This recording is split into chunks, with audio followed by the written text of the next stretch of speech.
every single year for all these.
So much, Mike.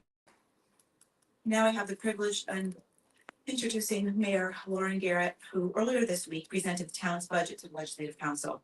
As business professionals, we recognize the vital role a well-paid, well-planned budget plays in driving economic growth, enhancing community services, and ensuring that Camden continues to thrive. We look forward to gain a deeper insight into her plan and her vision for business growth and economic development initiatives. Following Mayor Garrett's remarks, there will be an opportunity for questions. You'll find index cards on your tables with pens that now work.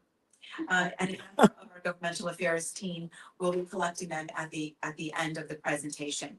Questions have also been developed by our governmental affairs committee and will be included in the questions with the audience. We encourage you to take advantage of this opportunity to engage in deeper insight into its town's plans and its priorities. Once again, thank you all for being here, and we welcome Mayor Lauren Garrett.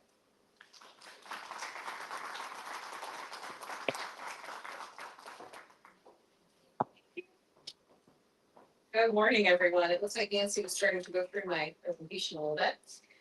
All right. As you can see from the date on the screen, this is the same presentation that I gave on St. Patrick's Day on Monday. And I'm just going to spend a little bit more time talking about some of the economic development that we're doing and focus more on the business community. But the presentation is the exact same thing. I want to start by thanking the Chamber of Commerce. I thought this was a really great idea to really tailor the message for the business community and talk about economic development and make sure that we're that I'm accessible to the business community.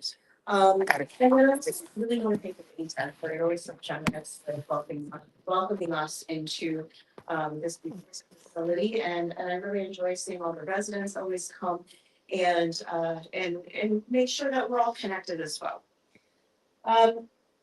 So this is the budget that I proposed for fiscal year 25-26.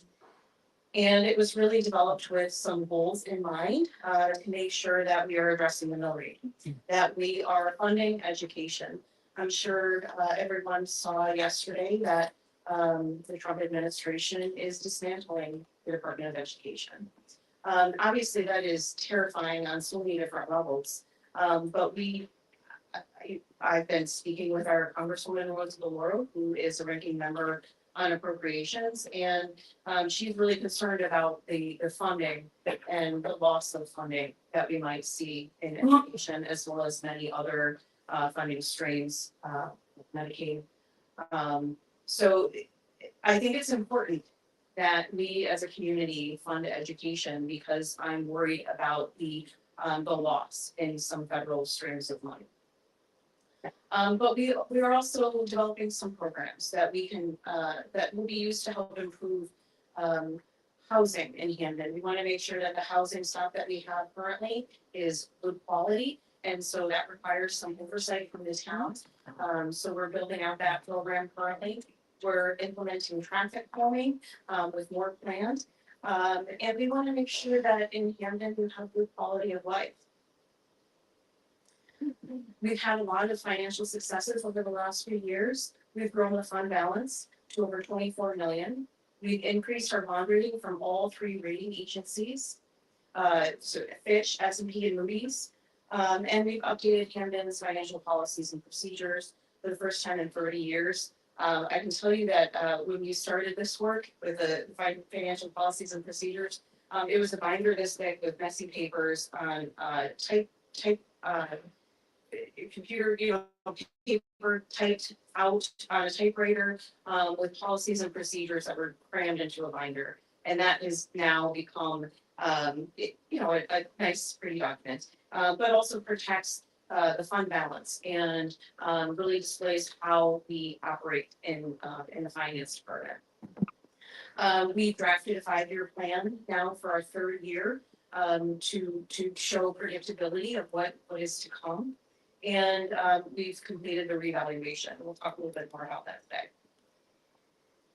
So these financial improvements help us when we are going out to bond for any projects that we have to do, capital work, paving roads, buying equipment. We can get a better interest rate with our bond rating improved. And then we're not forced to borrow to meet the needs of an emergency or for reimbursement grants. So when we have grants that come in to the town, it used to be that we would have to borrow a substantial amount of money, and then those we'd seek the reimbursement from those grants. But now we're in a position where we don't need to borrow for those grants. We can get the grant and then reimburse ourselves. And now with our auditor's direction, we can fund capital projects through the fund balance, and then we can borrow for those later. And that way we're not borrowing for contingency, we're borrowing for the actual work. Now, whenever we get grants, there's certainly a process for those.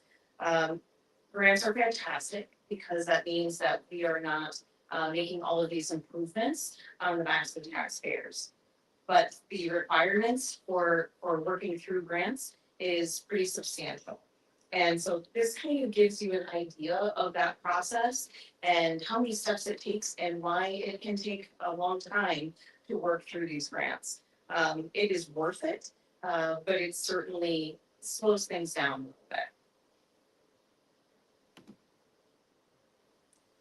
One of the projects that we're working on is at Gallagher Road and Putnam. This is our Hamden Essential Local Services Property, or HELP. And so this will house our Southern Hamden Fire Department. The one that is the firehouse that is on Circular Avenue is in really bad condition. And so this is with a grant for $8.6 million from the state of Connecticut to build a new firehouse. And we're also proposing that we put the animal shelter on this location as well. And so we have some funding for the animal shelter. We need to work on a little bit more, but we have $500,000 from the state of Connecticut. We have some money in LoCIP that we can use. We have some bonding that was previously done, and then we also have donations. We have Gimme Shelter run by Letty Young does a wonderful job of getting donations for the animal shelter, and so as that continues, we're building up our fund to actually build the animal shelter. So we have a few needs for this property. Obviously, we need a new fire station, but we also wanted to have an emergency operations center. We have an emergency operations center in the police department. And it really is not enough if we had a large scale emergency. But an emergency center in Southern Hamden, or emergency operations center in Southern Hamden is important because if anything happened to the electric grid near the police department, we would really need to have something on a different grid. The other thing that we're proposing at this site is a fuel depot. Right now, the fuel station that we use for diesel is at Public Works, and that's on Shepherd Avenue. And so all of the fire trucks have to drive all the way up, and fire trucks and Public Works trucks have to drive all the way up Shepherd Avenue in order to refuel, which is obviously a waste of time and fuel and energy. So it would be good for us to have that second fuel depot in Southern Hamden. And then the animal shelter as well, obviously. So then next up, we have $963,000 for communications equipment for the Hamden Police Department.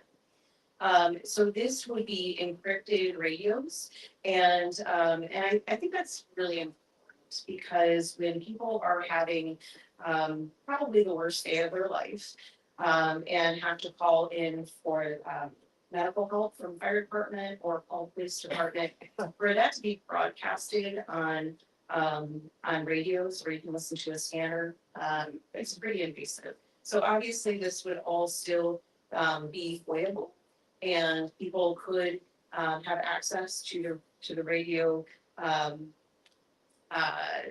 information and recording, but I think it's really important that we have encrypted radios to protect people's privacy.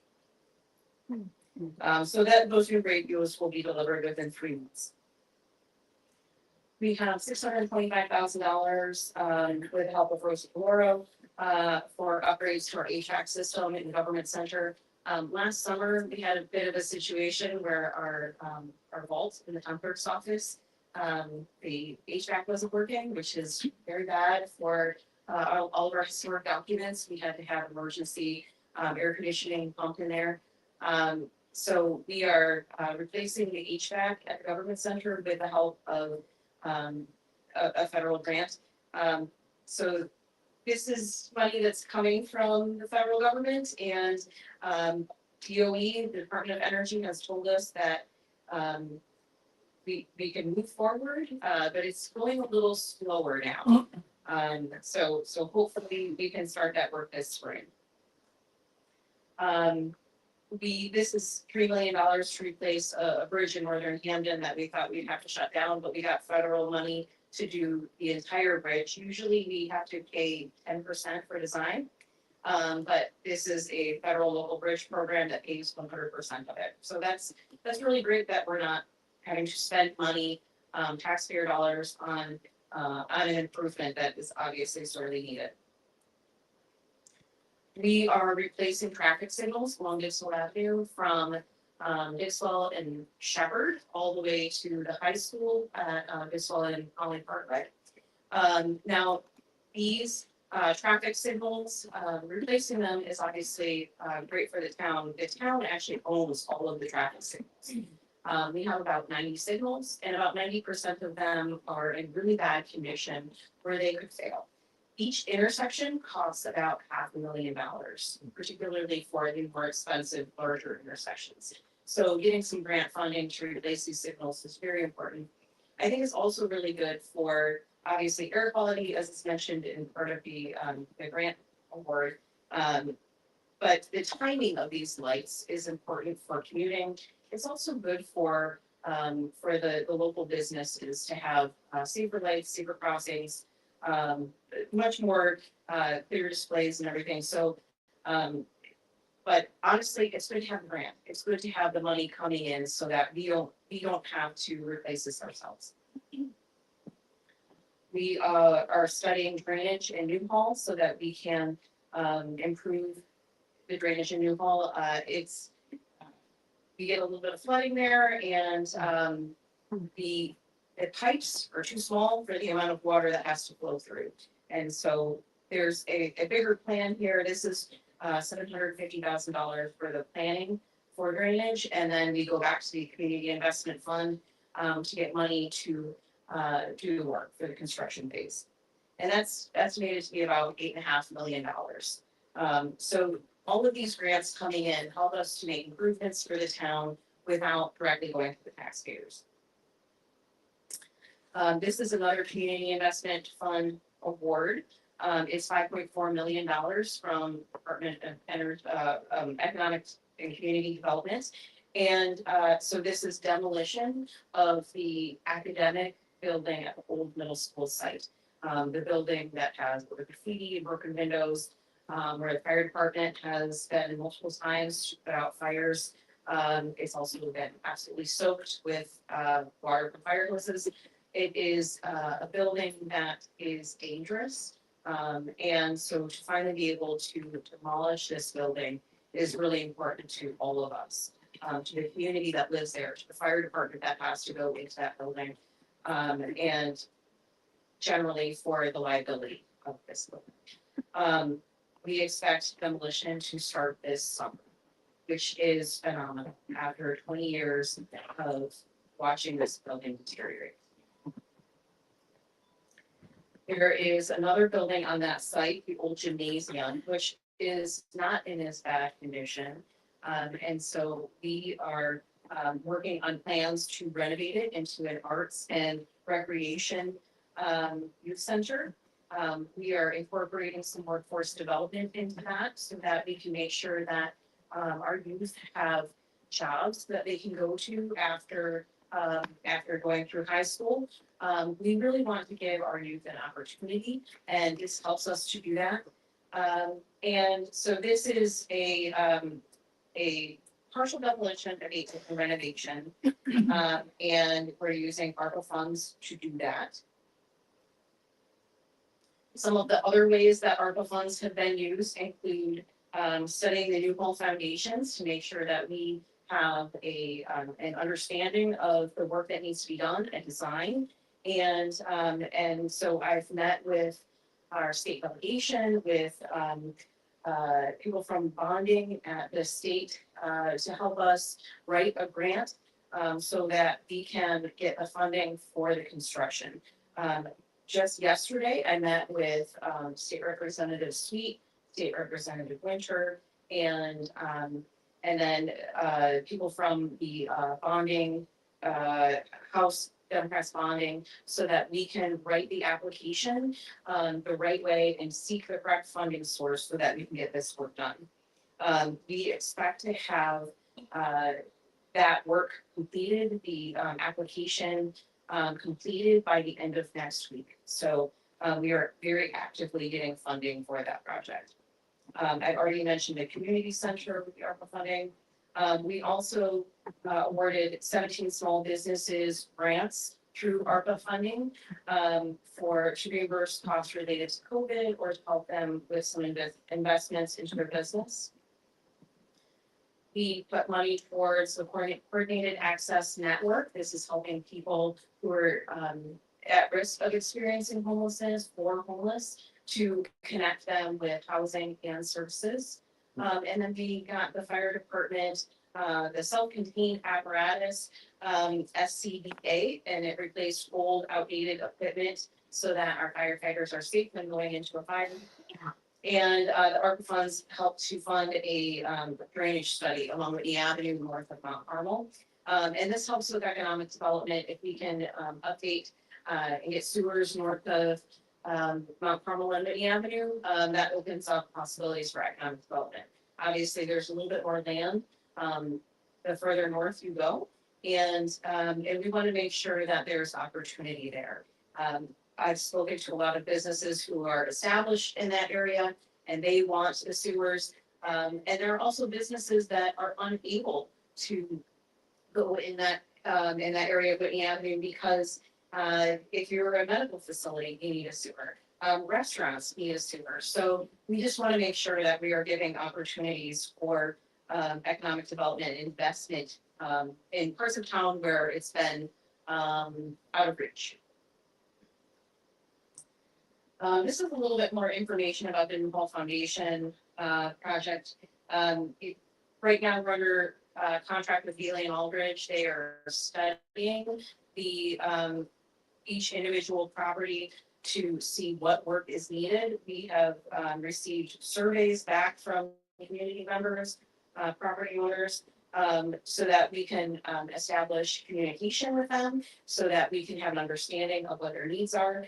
And then Veely and Aldridge goes in and gives an initial assessment.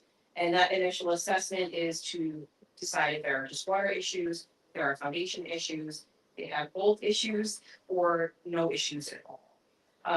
Based on that, they are helping us to write the grant proposal or bonding application, whatever direction we end up going with that, but they are helping us to put together the language that we need so that we can get the funding from the state of Connecticut. This is a little bit of a timeline, but they are really working with us on advancing that timeline so that we can get the work done faster. So another community investment fund award is for affordable housing on State Street. This is $8.6 million. And so we worked with Regan Development to apply for this grant. It's 63 units at 60% AMI, which is incredibly affordable. And so the money that we got from the community investment fund is really for infrastructure improvements surrounding this area so that we can have safe transportation and pedestrian access. And so we're really proud of this application. It was a large support in round 4 and exactly what the community investment fund is looking to invest in. And so what we've learned from that is incorporating affordable housing into other grant applications is a really good idea so that we can get more funding. These are some of the other affordable housing projects that are in the works and will come online. We're making sure that we have affordable housing continuing because you know, as we've seen with the housing market, we have a little bit of a demand issue, and with supply and demand, we want to make sure that we are increasing our supply. We need more housing units. What we're told from the region is that there is not enough housing. So, you know, that we see that play out because we have people who are homeless, we have people who are using our warming center, and we also see that play out in data. So we want to make sure that we are building housing for the people who are in our community. And so it's really great that we have some more affordable units coming online and more planned. We've also really been concentrating on traffic calming. So our engineering department, our traffic department are working together on designs. And then our public works department is completing work. A lot of other communities will have this all done with contractors, and it's a lot more expensive. So by doing it in-house, we do it cheaper, and they're doing a great job. So last fall, we put some speed tables on Mather Street. We put in a traffic island on Howard Drive. This road is very wide, and so we narrowed the lanes there. And then at Brook Street and Wintergreen, we narrowed the intersection for safe pedestrian crossing, and now we have to take a corner of the slower. We have designs for Leader Hill, and which is right outside of this building. A few speed tables and elevated pedestrian crossings so that the residents of the Whitney Center can cross the street safely. And then we also have some traffic calming on Gilbert, Rochford, and Barraclough. And West Todd. So right in front of Westwood School, there is some speed tables, some traffic calming there. This is, bus rapid transit is a really exciting project for the town. This is a grant that the city of New Haven, city of West Haven, and town of Camden, as well as the state Department of Transportation have all collaborated on. And so this would be bus transportation that moves faster than the average vehicle, because they get kind of preferential treatment at the traffic signals, so they'll have a chip in them, and it'll clear the intersection ahead of them so that buses can travel through much faster. They'll have dedicated lanes, and in with this project is something that I'm pretty excited about, traffic circles. And so because it's faster to go through an intersection, you have very steady, consistent traffic with the traffic circle. There are several of them planned to go in line with the bus rapid transit coming up Dixwell Avenue. So that crazy intersection at Dixwell Putnam Circular is going to have a peanut, so we're calling Putnam Peanuts. Now, to go along with bus rapid transit is a lot of economic development. We are putting together a grant application with the city of New Haven. Joint grant applications are usually pretty successful for the community investment fund. And so this is a grant that will really work on streetscape facade improvements, roadway and infrastructure improvements, affordable housing, and revitalize the Dixwell Avenue corridor.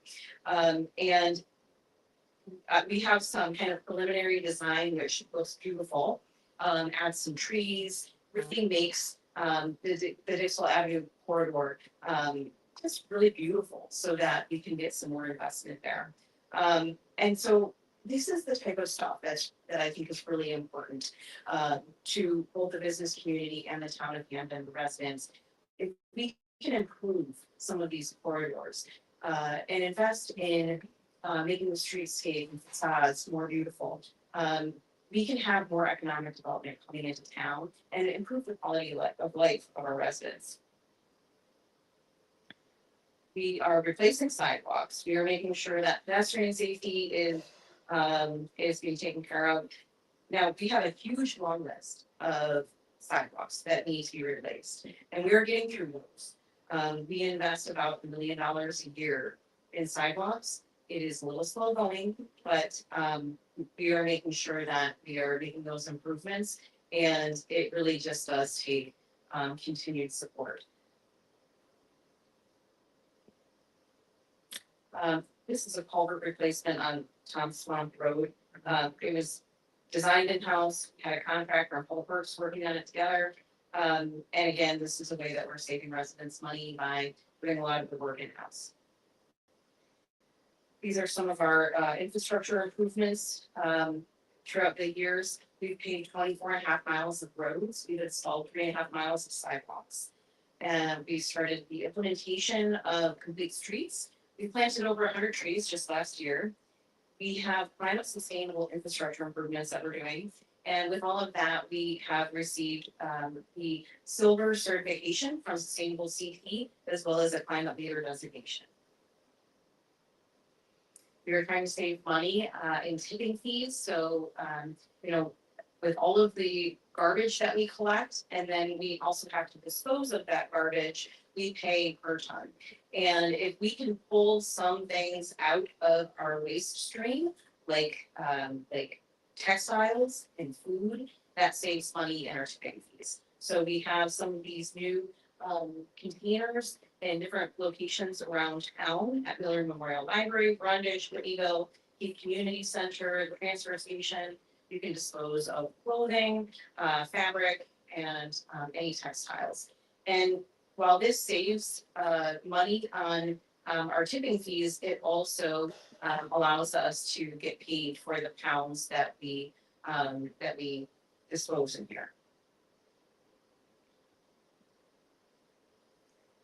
We're working on food scrap recycling. This is a big undertaking because it doesn't exactly work with our trash collection. So we are going to be putting containers around town, just like with the textile program.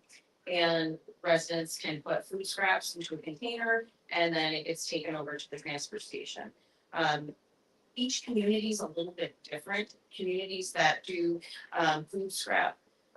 communities that have their own trash collection are able to collect a little bit easier. The bonus that we have in Hamden is that we have a permit at the transfer station already in place so that we can compost our food scraps. We are already saving about 60 tons a year of food scraps that are collected by Kills and Meals. It's a bicycle with a container in the back that goes around and collects food scraps at a fee. And so by pulling some of that food out of our waste costs and tipping fees, it helps us to reduce those tipping fees. So our Hamden Police Department achieved full staffing for the first time in 20 years. We've hired a crisis intervention team outreach coordinator who is helping to connect with our homeless population, with the different service providers that we have for youth intervention and diversion, like Connecticut CIT. Connecticut VIP, Violence Intervention Program. And then we have seen some success in that. So crime has dropped 8% in 2024. And across all different areas of crime, with the most drastic reduction in violent crime, which is something to really be proud of. We also, just last week, there was a bust at a smoke shop where they seized 2 guns, narcotics, including fentanyl, and were able to make some arrests there. In Hamden, we celebrate diversity. We have so many different events throughout town, throughout the year, that really celebrate all the different cultures that we have in Hamden.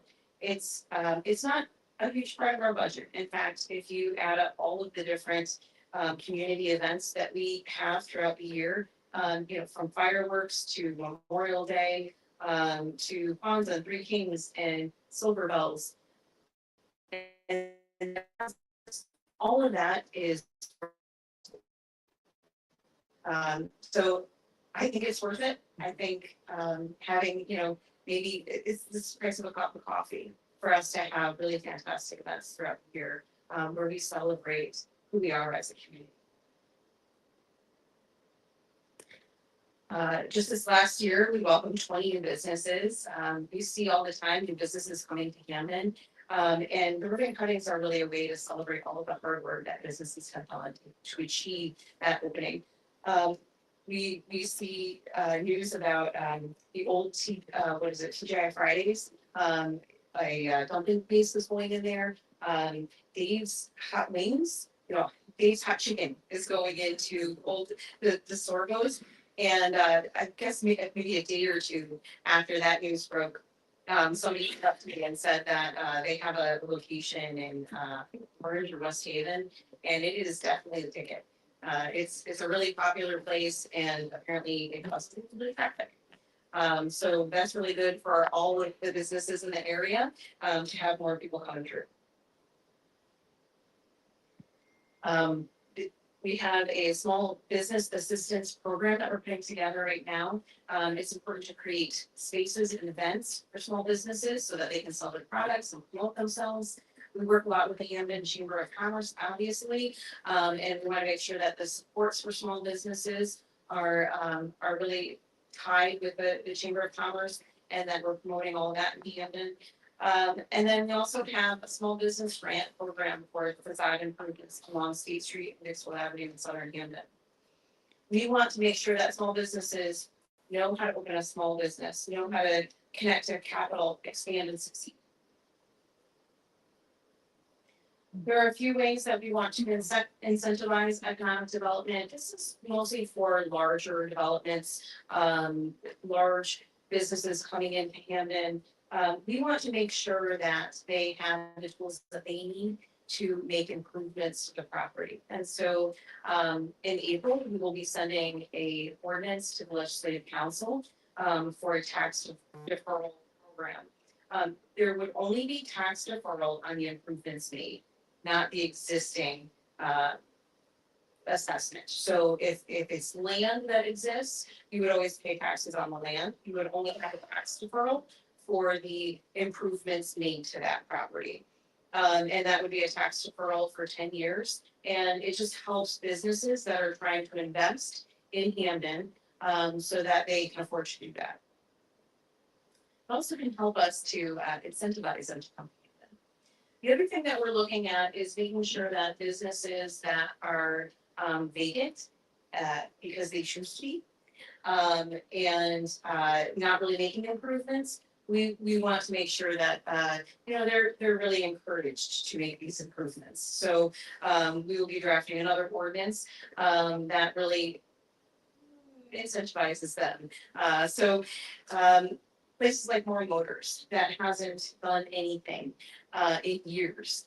We want to make sure that if they're not going to participate and improve that building, or at least try to find a tenant for it, we might give them an additional fee.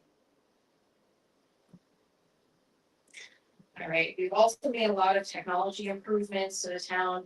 We want to make sure that there's a lot of accessibility, that people can find information, that it's easier for people to connect with the town, review our budget. So ClearGov is the budget software that we've used this year. It used to be, the budget was always created in an Excel sheet. And it was not the best way, because then it was just copied and put on the website. It's not searchable. You don't get all the information. And so ClearGov, the software, it was definitely a challenge to get it all done, but it allows us to see 5 years of actuals. It allows us to search the budget, and it really just is, I think, helpful for residents to be able to see everything that's in the budget. We've also moved all of our boards and commissions to civic clerk, so that there's consistency in the way that the agendas are really viewed and created. So I think that's really helpful. It's really easy for the agendas to get posted, and then so you have that standard template. And then in addition to civic clerk, we also have Zoom rooms, and this allows our boards and commissions to really set up easier. So it used to be that in order to have a hybrid meeting, you'd have to have everybody connecting on a laptop. Now you can just go into a Zoom room, which is just really what it is on your desk, and then the TV that has the Zoom and a camera, and you hit go on the module on the desk. It's really easy technology for people who may not be comfortable with technology to come in and connect for the boards and commissions. We are also taking a look at all of our licensing fees and the software contracts that we have, and merging them together where possible to help save money. Now, with regard to the budget, some of our drivers are obviously education, medical, pension, debt, and all of our contractual obligations. There are some changes obviously coming from state and from the federal government around education. I'm obviously really worried about the changes from the federal government and loss of funding that we might see. But some of the changes out of Governor Lamont's budget are really interesting. I don't think that they're coming fast enough, but there are some really good improvements, I think, that he intends for special education. So incentivizing districts that provide special education in district and regionally rather than outplacing students. When you outplace students, it's very expensive. It can be over $100,000 per student. If we can educate students, more students in district, in our public schools, we can save money. In order to do that education, then we need to make sure that we are investing in our classrooms, investing in the special education teachers, making sure that they have the tools that they need to educate our students. So, Governor Lamont's proposal is to provide grants for, obviously, like I said, districts that do this work in-house, and then grants that pay for the build out, for the building out the capacity of special education in district. And so there's some money that is proposed in the fiscal year 27 budget. And as I said, that money's not coming soon enough, but our state legislature recognizes that and passed a bill just a couple weeks ago to provide special education reimbursement for districts this current fiscal year, which really helps out the Board of Education in Camden. But all of this work with special education is going to take a lot of planning. And I believe that our Board of Education really needs to have funding in place so that they can do that planning. It is not going to be easy for them. It is not something that you can do overnight. So if we are approaching 2026 and going into fiscal year 27, when we don't have a plan together, we will not be able to take advantage of these grants. This is the education budget, on the last page of it anyway. That was proposed by the superintendent and then voted on by the Board of Education. And so their request is for 3.68% for a total of $101 million. And my budget fully funds the Board of Education. As I said, I think that they are going to see a significant loss of funding from the federal government. And this proposal of $101 million will in effect be a decrease if they are cut from federal funds. This slide just really shows the increases that the Board of Education has received over the last several years, from 21 to 23. This is when the federal government was giving grants. It was the ESSER grants you may have heard of, and so that was millions of dollars that went to our public schools during COVID. And so these increases are a lot lower because of that funding was used to supplement the budget, and unfortunately was not used to make improvements and really mitigate some of the effects of COVID, which is unfortunate. So the 3.68% increase is in line with what they received last year, and really what they need to educate our students. We've had some successes in medical. Now, our medical is very expensive. It's $57 million, but that's just a 3% increase this year over last year, while other municipalities are seeing increases in the double digits, 10 to 12%. We are able to achieve savings because we went out to bid on our agent of record, and we negotiated prescription drug costs, negotiated savings for stop loss. So we are finding savings in medical, which means that we're not going up by as much.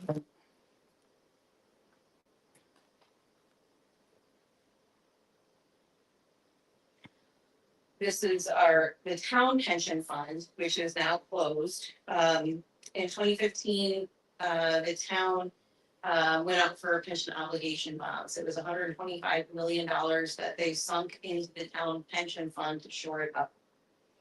Now we have actuarially determined contributions that we have to make along with paying off the pension obligation bond.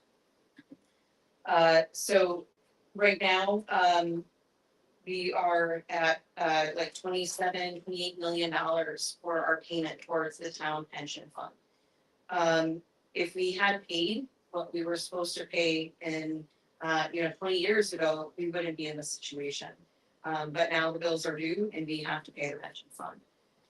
This is the 10th year since issuing the pension obligation bonds, giving us the opportunity to refinance those bonds. There could be savings. It's obviously very much determined on interest rates if we can find savings there. And we'll know better this summer if that's an opportunity for us or not. But because we have increased our bond rating, we have a better chance. All right, now the revaluation, which is obviously the largest impact on what people pay for taxes. So we had to do a revaluation for October 1st, 2024 by state law. So several years ago, the state wanted to make sure that there was consistency with a number of towns that were performing the revaluation. And so they made, they proposed a bill that set the year for each individual municipality, and Hamden was 2024. West Haven, North Haven also had a revaluation this year, and they're experiencing the same thing that we are. Residential housing has shot up. With the way that the housing market has been over the past several years, we've seen bidding wars, which has driven the price up. So let's say you list your house for $400,000 and you get an offer for $450,000 after the bidding war. Well, now the new market value is $450,000. And so the prices being driven up on residential housing, mean that we've seen very big increases for the market value.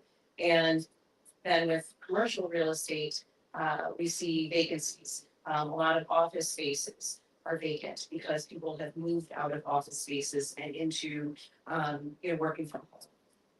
And so commercial real estate has increased, but not nearly as much as residential values. And so there's really been a shift from commercial to residential.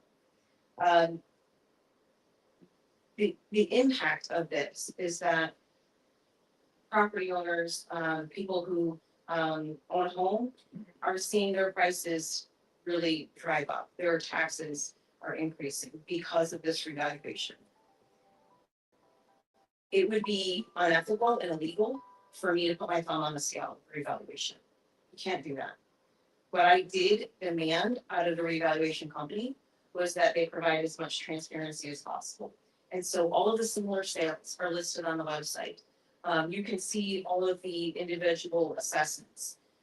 It was important to me to have public meetings to explain the revaluation.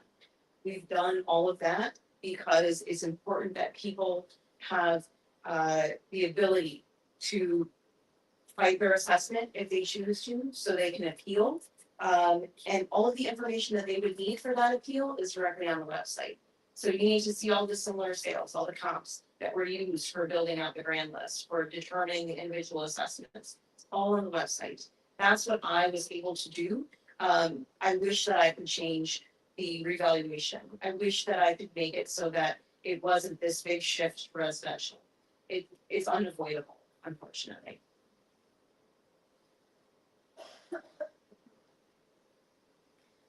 So the grand list is taking all of the assessments from all the properties, commercial and residential. And that works out to be a 40% increase in the grand list. Our assessors team cleaned up the grand list a lot. So there were properties that were not included previously that are now included. So people who were not paying taxes that should have been are included in the grand list. We made sure that we were properly assessing properties that are tax exempt because many of those properties will receive pilot funding from. So the payment in lieu of taxes that the state pays to us. So Bethany's here today from FinCan. We made sure to properly assess FinCan so that we would get more money from the state in terms of the payment in lieu of taxes, the pilot revenue that we get.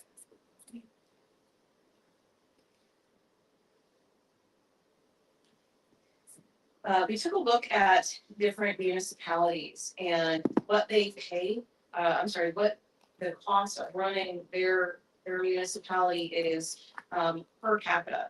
So what you see is Stanford, New Haven, Hartford, Hamden, Milford, Stratford.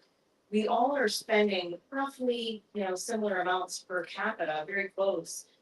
Now, we have more obligations than a lot of these communities. Obviously, our pension, our debt, our medical, so many more obligations that we have to pay for, which means that we are spending less in other areas. We're reducing costs by doing more work in-house. And I've given you several examples of the work that we're doing in-house with fewer employees. This is a little bit about the budget summary, the money that we spend on public safety, the pension, debt service, and the total budget number of $313,653,000. And then some of our revenues and then the mill rate set at 46.61 with after a 9 mil reduction. Now it is in the Legislative Council's hands, and I'll be working with them to see if there are additional cuts that can be made, additional revenue streams if possible. I know that there's a bill at the state that would provide 1% sales tax at restaurants back to municipalities. That would be very helpful for us. It's a proposed bill. It hasn't passed yet. I don't know if it will or not, if it does. But you know, these are some additional revenue streams that are possible. And you know, we'll definitely look at what cuts can be made. Minor cuts can be made. Anything too big would really just cripple any departments.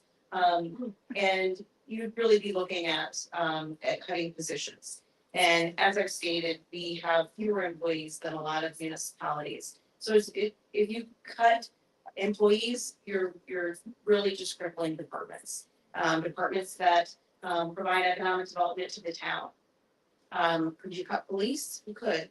And then we wouldn't be, we would have even fewer police officers than a lot of our neighboring communities. And we wouldn't have, you know, the crime statistics and the drug busts to show for it. So can we cut? We can. And this town will look a little different because we won't be able to provide the same services that we do now. So included within the budget, we are assessing and addressing the threats to federal funding. We have a salary study for non-union positions for recruitment and retention.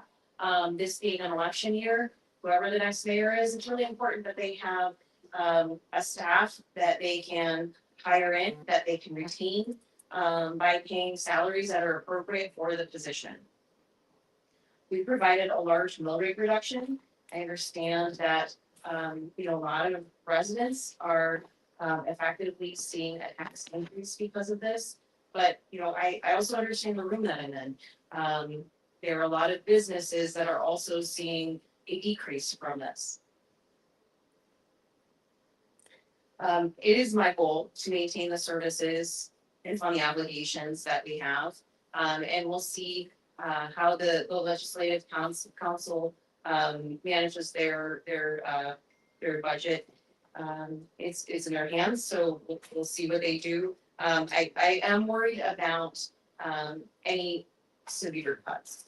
I would like to see this town move forward. I think for economic development, if we don't have the services that we have, if we paralyze the services that we have, we will have a very difficult time with economic development. Obviously, we are continuing to increase our affordable housing. We are making our streets safer with traffic calming. We have big plans for economic revitalization, particularly in Southern Camden. And we want to make sure that we are improving the delivery of services to town. I want everyone to feel safe living, shopping, and enjoying Camden. And I want to make sure that we are also continuing with our cultural events, our concerts, and what makes Camden exciting and fun to live in. And I really appreciate all the work that my team has done in producing this budget. The department heads that we have are fantastic. They work really hard to make sure that, that we have quality services that people are treated respectfully. My team, including Ryan Murphy and Stephen White, have really helped out building out the budget and the new budget software. And the finance department, works really hard every day to make sure that, that we are, putting all of the information into the budget, that they're providing the council with information, and they'll obviously have a long few months ahead through council deliberations. But I also really appreciate all the taxpayers who are helping to fund this. I know, what a challenge that is. We do have high taxes in Camden after a lot of the financial mismanagement is, you can't outrun the pension costs. We pay more for our pension than a lot of other municipalities because of the mistakes that were made and no funding during several years. So now that's on the back of the current taxpayers. And I know how hard it is. I also pay taxes and I do know how hard that is. I really appreciate that everyone pays their taxes, and I appreciate that everyone enjoys living in Camden, and I want to make sure that continues to be the same. So that's the end of my presentation, and thank you for all being here. And I know that we have some questions. Yes, hi, Mayor. Thank you so much for having such an in-depth presentation. We really appreciate it. Thank you so much for being there. We have some questions. So anybody that has filled out questions cards on the table, please wait. Raise your hand. Joe and Kathy will pick those cards up. We also have questions that